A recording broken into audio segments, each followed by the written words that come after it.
Máme 12 hodin, 9 minut k tomu, ladíte rádio KIS Jižní Čechy, vám všem nádherný sobotní odpoledne. Kisáci, přiznám se, že jsem se snad dlouho tolik nebál vysílání jako na dnešní den. Opravdu jsem měl velkou trému a to z jednoho prostého důvodu. Je tady totiž se mnou ve studiu další host, jako už skoro pravidelně každou sobotu mezi 12. a 13. stejně tak i dnes. A host s tématem, o kterém se jen tak na potkání nebavíme. Se svýma kamarádkama, ale je to téma, který všichni známe. Je tady totiž dnes majitel pohřební služby Memory, a to Michal Dimitrov. Krásný den i vám. Dobrý den. Tak, pane Dimitrov, pojďme na začátku, ještě než řekneme pár podrobností o pohřební službě Memory, vlastně říct, jak je důležitý pro posluchače, aby občas prostě promluvili o tomto tématu, i když je to nepříjemný, a jestli je důležitý vlastně aspoň trošku tušit, protože jsme se tady bavili už vlastně před vysíláním, že lidi dnes to vlastně odsouvají úplně na, dá se říct, postranní kolej, že o tom vůbec nechtějí mluvit, že vůbec si nechtějí připustit, že se to jednou může nás týkat, ať už osobně, anebo co se týče našich blízkých, kamarádů, přátel a takhle. Jaký na to máte názor vy? No, ještě jednou dobrý den všem posluchačům. Musím říct, že přesně to, co říkáte, tak je asi velký problém dnešní doby. Dřív to bylo tak, že ta smrt tím, že lidi žili generace u sebe, tak ta smrt byla součástí jejich života, a ačkoliv to není téma, na který by museli každý den myslet, o který by museli mluvit, rozebírat ho, tak ale bohužel, přesně jak jste říkal, jednou za čas se to bohužel bude týkat každýho z nás, a ve chvíli, kdy o tom nebudu vůbec nic vědět, tak v tu chvíli, kdy se to stane, tak jsem v takovém stavu, že už nebudu schopný vnímat jakýkoliv nový myšlenky, podněty, a budu odkázaný jenom na lidi okolo sebe, který přijedou, který potkám, a ne vždycky si můžu být jistý, že ten člověk je absolutně nestranný a poradí mi ty věci, který by mi poradit měl. Člověk je tou situací tak zaskočený, že vlastně tohle neřeší, ale je důležitý naše blízký vlastně vyslat na tu poslední cestu co nejlépe a co nejkrásnějším způsobem, a právě od toho tady taky dneska jsme, aby jsme pohovořili o pohřební službě Memory. Tak řekněte nám něco o vaší pohřební službě. Tak pohřební služba Memory vznikla v roce 2006. Takže nemáme úplně tak dlouhou historii, ale naši zaměstnanci, kterých už je v dnešní době 11, tak samozřejmě s oborem mají mnohem delší zkušenosti. Máme 3 pracovníky, kteří jsou v oboru více jak 20 let. Máme další paní, která je 15, kolegů 7, to znamená ty zkušenosti, které pobrali za tu svoji profesní éru, tak jsou hrozně důležitý. Co se týče poboček, co se týče míst, kde nás lidi můžou najít, tak snažíme se, aby jsme k lidem byli co nejblíž, aby nemuseli cestovat nějaký hrozný lány, aby nás našli. To znamená, máme 2 pobočky v Českých Budějovicích. Jednu u nemocnice v ulici Šumavská, druhou na sídlišti Máj. Pak další pobočky, kde nás lidi najdou, tak jsou v Hluboké nad Vltavou, pro Borovany a široký okolí je pobočka v Radosticích, máme pobočku v Trhových Svinech a vlastně teď v září jsme otevřeli pobočku i v Třeboni. Já myslím, že veškeré informace nejen o pobočkách, ale i o věcech, o kterých dnes ještě mluvit budeme, najdou posluchači taky na webových stránkách pohřební služby, a to www.psmemory.cz. Kisáci, pan Michal Dimitrov, majitel této pohřební služby, je stále se mnou ve studiu, budeme si povídat až do 13. hodiny. Posloucháte KIS Jižní Čechy, máme 12 hodin, 18 minut k tomu. Zdraví vás Honza Průcha a taky náš dnešní host, který je už ve studiu rádia KIS Jižní Čechy, a to majitel pohřební služby Memory, Michal Dimitrov. Pane Dimitrov, tak ještě jednou krásný den i vám. Dobrý den. A pojďme opět probrat další věci o pohřební službě.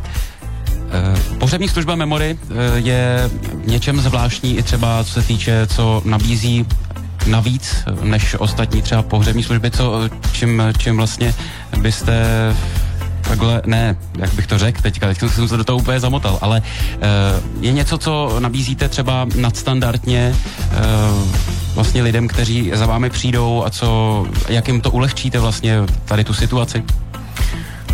No tak je spousta služeb, který samozřejmě nabízí každá pohřební služba. My se snažíme, abychom pro ty lidi udělali maximum, co jde. To znamená, co nejvíc jim vyjít vstříc, to znamená ve většině případů pro zařízení pohřbu u nás postačí jedna jediná návštěva pobočky, kdy domluvíme veškeré náležitosti, vytiskneme parte. Ale třeba jelikož například i cesta pro pozůstalí do nemocnice nebo domova důchodců, kdy si by měli dojet pro osobní věci zesnulýho, je pro pozůstalí hodně citově náročná, obtížná, takže i v těch případech a v poslední době docela i často zařizujeme vyzvednutí těchto věcí námi jako pohřební službou a následně jejich předání pozůstalým v naší kanceláři, nebo jim samozřejmě i tyhle věci, náležitosti můžeme dovést domů. Projednání toho rozloučení, toho pohřbu může proběhnout i přímo u rodiny doma, tak aby vůbec nemuseli navštívit kancelář pohřební služby. Nebo v případě, že by měli problém, jak se k nám dopravit, tak stačí nás kontaktovat a my se našimi prostředky o jejich dopravu k nám i zpátky domů postaráme. Další, myslím si, v jižních Čechách docela ojedinělou službou je možnost rozložit úhradu za pohřeb do splátek, které tím, že nejsou poskytovány žádnou splátkovou společností, ale jsou kryty naším kapitálem, tak jsou bez navýšení. Objednavatel zaplatí opravdu jen tu částku, kterou stál pohřeb, nemá žádný skrytý nebo neskrytý poplatky. Další službou, kterou jsme pro pozůstalé připravili, tak je v poslední dobou hodně často využená možnost volby krematoria, které provede zpopelnění. Protože je jasné, že místo rozloučení, to místo, kde proběhne obřad, tak vždy záleží na volbě těch pozůstalých. Ta lokalita, která je pro ně nejvíc příhodná, tak tam proběhne rozloučení. Ale v případě, kdy po obřadu následuje kremace, to znamená ne uložení do hrobu, do země, ale kremace, tak tam už má rodina na výběr, protože tím, že Českobudějovické krematorium tak z nějakého důvodu patří mezi nejdražší krematoria v republice. Navázali jsme spolupráci s krematoriem v Táboře, které, musím říct, já osobně dokonce i dobře znám, takže se za ně můžu zaručit. A tím dáváme pozůstalým na výběr, jestli si zvolí zpopelnění v Českých Budějovicích, což samozřejmě není vůbec žádný problém. V případě, že někdo řekne, ne, já trvám na tom, že chci, aby babička, kdokoliv prostě byl zpopelněn v Českých Budějovicích, tuto službu zařídíme. Ale může si zvolit zpopelnění v Táboře, kde ta cena je téměř poloviční a co se týče dopravy, tak tu zajišťuje Táborské krematorium pohřebními, speciálními pohřebními vozy, je v jejich režii a tímto dáváme lidem opravdu na výběr. My osobně, my jako pohřební služba, tak nemáme vůbec žádný zájem, jestli to zpopelnění proběhne v Budějovicích nebo v Táboře. Prostě veškerý rozdíl těch cen tak jde za objednavatelem pohřbu a je čistě jenom na něm, jestli kterou tu variantu zvolí. Takže je z toho slyšet, že opravdu se snažíte lidem víc vstříc ve všech směrech, což asi v té době, kdy člověk smutní nad ztrátou někoho, je to nejdůležitější. Kysáce, dneska nevšední téma, stále ho probíráme až do 13. hodiny. Je tady majitel pohřební služby Memory Michal Dimitrov. Za chvíli se k tomuto tématu vrátíme. Musím říct, že i když člověk třeba kolikrát ví, že to jednou přijde, já mluvím z vlastní zkušenosti, když vlastně moje babička už měla mnoho let, navíc jí přišli na nemoc, tak všichni v celé rodině jsme věděli o tom, že to jednou přijde a že se to blíží, ale přesto v naší rodině byli někteří, kteří, když se to stalo, když babička zemřela, tak je to strašně zasáhlo a v podstatě se z toho sesypali. Je nějaká možnost, jak se poradit s někým? Je vlastně někdo, s kým bychom se mohli poradit a kam bychom se mohli obrátit, když třeba se to stane nám, anebo právě někomu z naší rodiny, že opravdu se s úmrtím někoho z blízkého nesmíří a má opravdu, dá se říct, psychický problémy s tímhle? Ano, tak v dnešní době už naštěstí je to tak, že na to myslí i Ministerstvo pro místní rozvoj, který vlastně má pohřebnictví v České republice na starosti. Takže vznikla státem podporovaná kvalifikovaná činnost poradce pro pozůstalí. Já musím říct, že jsem moc rád, že spolupracujeme s paní Magdou Kimlovou, která je pro Jižní Čechy zatím jediný certifikovaný poradce pro pozůstalí. A samozřejmě nejsem odborník na toto téma, ale jelikož tuto službu, tu možnost pozůstalým nabízíme, tak jsme spolu strávili dost času rozhovorem, možnostma, který ona má. Ona vlastně poradce pro pozůstalí je specializovaný psycholog, který je úzce zaměřený na ten obor, nebo jak tomu říct. A podle jejího vyjádření samozřejmě úplně nejideálnější v případě, že asi jako ve vašem případě, kdy se dalo očekávat, že bohužel ta chvíle přijde, tak pracovat s rodinou už předtím, než samotný to úmrtí nastane, dokázat jim, protože ona dokáže v těch chvílích je na to ne připravit, ale vyrovnat se s tím.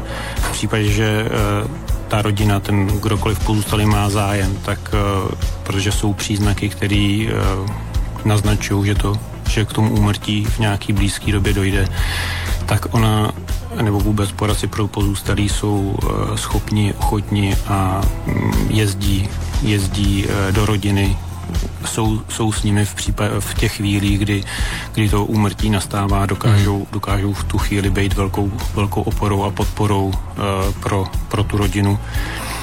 A samozřejmě i dále jim dokážou po tom úmrtí pomoct vyrovnat se s tou situací, protože samozřejmě někdo z nás je na tom tak, že se s tím dokáže vyrovnat sám, ale spousta lidí s tím má velký problémy a opravdu se buď může sesypat, anebo je nepoužitelný v práci.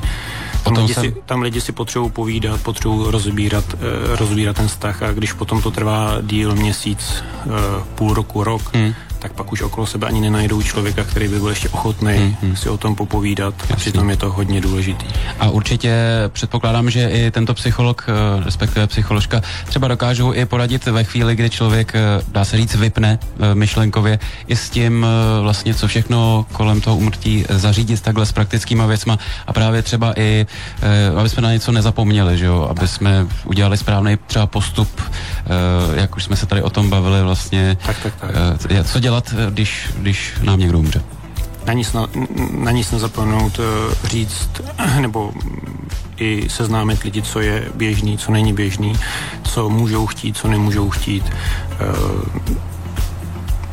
Ono je hrozně těžký v tom chvíli na cokoliv myslet, takže ten člověk tím, že je jakoby nad věcí, ale přitom pro poradce pro pozůstalí je hrozně důležitá empatie, jakoby schopnost cítit se do těch lidí, vědět, co v tu chvíli říct, co neříct, jak jim poradit. Bohužel je hrozně důležitá i třeba osobní zkušenost vlastní s někým v rodině, která je samozřejmě těžká, člověk na to vzpomíná, ale dokáže se s tím právě smířit a dokáže se cítit potom do mysli těch lidí a dokáže jim pomoct. Já bych to pro tuto chvíli už toto téma ukončil o pohřební službě Memory. Samozřejmě my se vrátíme za chviličku, je čas na muziku, kysáci. Prozatím, pokud máte zájem, podívejte se i na webové stránky pohřební služby Memory www.psmemory.cz. A máme tady stále ve studiu Rádia Kiss Jižní Čechy také hosta, a to majitele pohřební služby Memory, pana Michaela Dimitrova. A my jsme se tady bavili o mnohých věcech, jak v éteru, tak i mimo éter, protože to je velice zajímavý téma, jak už jsme říkali mnohokrát.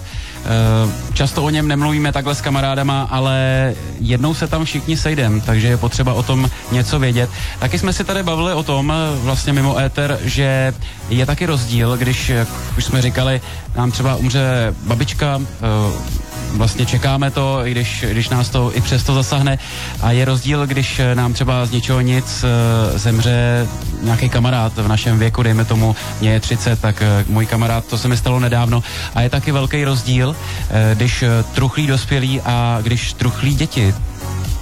Aby jsme se vrátili ještě na chvíli k té je to přesně tak, je to věc, kterou jsem v tom minulém vstupu vlastně nestihl zmínit. Je velký problém, když samozřejmě zemře někdo, kdo je rodič malého dítěte, protože děti jinak truchlí, je potřeba jiná forma komunikace s nima, jak co týče rodiče, tak třeba i co týče školy, takže spolužáků.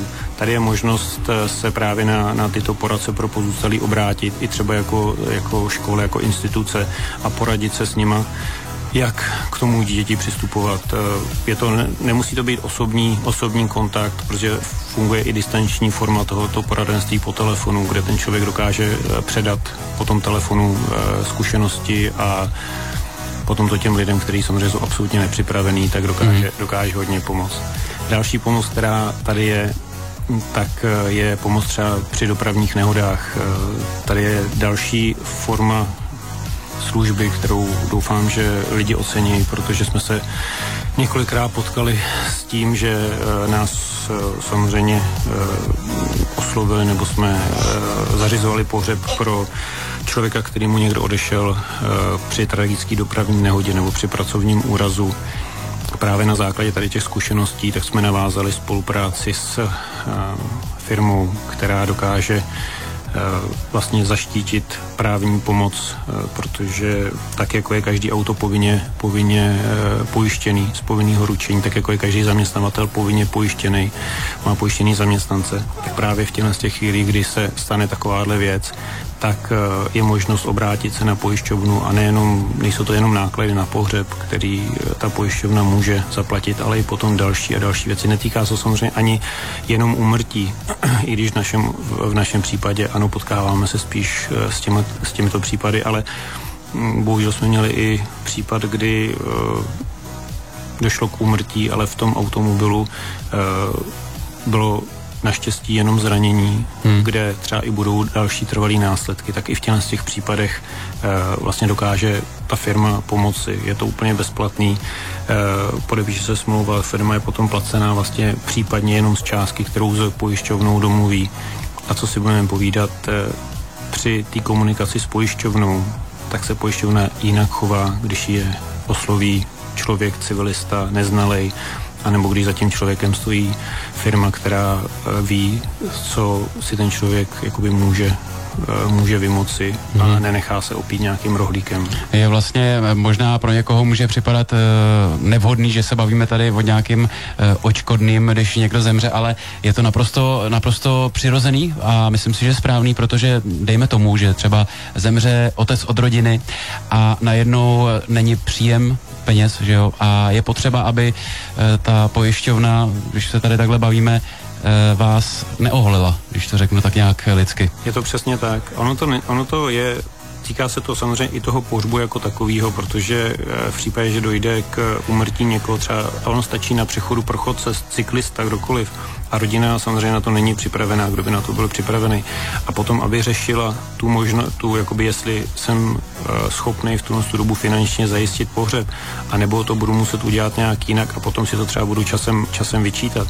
Takže možná jsem i zapomněl, že jedna z těch služeb, kterou nabízíme v případě, že je takováhle situace, tak u nás není člověk jakkoliv trápený tím, jestli na to ty finanční prostředky mít bude nebo ne, ale prostě zařídíme pohřeb tak, jak si rodina představuje a bez problémů počkáme na chvíli, kdy se to s pojišťovnou vyřeší a k tomu případnému nebo k tomu finanční úhradě u nás, tak dojde až potom, co na to ten člověk, ten pozůstalej má prostředky právě z té pojišťovny. Takže to je taková jakoby další drobnost, kterou lidi si myslím, že by mohli, nebo že oceňujou, protože je to hrozný. V tomto chvíli myslet na peníze je absolutně nevhodný, ale bohužel v dnešní době je nutný. Je to nutný.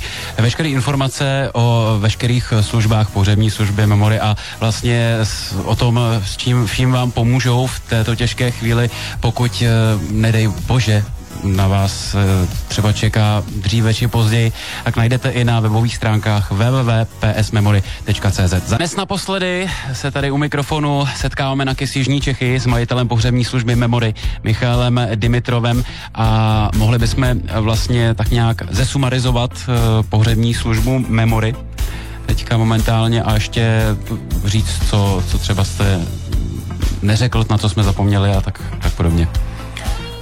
No, děkuji za prostor. Já musím říct, že už bych asi posluchače moc netrápil. Jenom bych závěrem, protože ten rozsah služeb, který poskytujeme a který jsem přesvědčený, že je výjimečný, tak můžeme poskytovat pouze s kvalitními zaměstnanci, který se v tom oboru pohybujou, který si vážejí těch pozůstalých, který si vážejí i zesnulých, chovají se k ním s maximální pietou, takže chtěl bych touto cestou poděkovat všem kolegům za jejich péči k zesnulým i k pozůstalým.